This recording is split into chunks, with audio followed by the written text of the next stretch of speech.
کہ महंगाई कम हो गई है, ये बात दुरुस्त है? ये कम बिल्कुल भी नहीं। आप देखिए सोचे ये कोई कम हुई है, इसको कहते हैं कम होना। हाँ। इतनी मतलब मैं कहती हूँ महंगाई हद से ज्यादा है कि गरीबों का तो मुश्किल हो गया, मुश्किल हो गया है। बहुत ज्यादा बहुत ज्यादा। अच्छा मुझे ये बताएं कि इमरान खान अडयाला जेल में बैठा हुआ है, जी। उसका हल क्या है? इमरान खान का सोल्यूशन क्या है? सलूशन कोई डील करेगा, कैसे बाहर आएगा? वो मुश्किल है मेरे ख्याल में तो, क्योंकि ये देखें आपको पता है फौज है ना, हाँ। ये फौज ही लेकर आई है, इमरान खान को भी लेकर आई है और इनको भी लेकर आई है। इनको भी लेकर आए। जी दोनों को। अब फिर? ये फौज ही है जो कुछ करेगी, फौज के ये पूरे जो पिंडी का ये चल रहा है सिलसिला, ये फौज के हाथों में ही है अच्छा। सब कुछ। तो ये फौज ही है जो वो ला सकती है, वो अंदर रख सकती है, ये फौज के हाथों में। महंगाई तो सिर्फ गरीब लोगों के गरीब लिए लोग, ना, हाँ। जो अमीर है वो तो अपनी जिंदगी अच्छी तरीके से गुजार रहे वो हैं। खा पी रहे हैं। जी। समझ रहे हो? समझ रहे हो आप?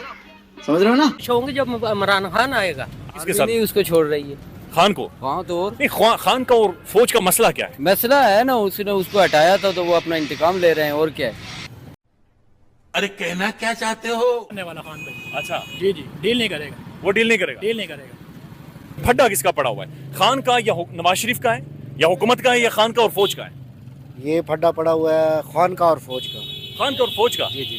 इमरान खान के दौर में मेरा कारोबार था, हाँ। ठीक ठाक। मैंने गालिब हमें न छेड़ कि फिर जोशे अश्क से ये हमसे कोई पूछे, हमें तो कोई मिलता नहीं है। नहीं तो खुदा की कसम हम भी बन ने उनको भी उड़ा दे साथ। खुदा की कसम ये तो कातिल है सारे बैठे हुए में।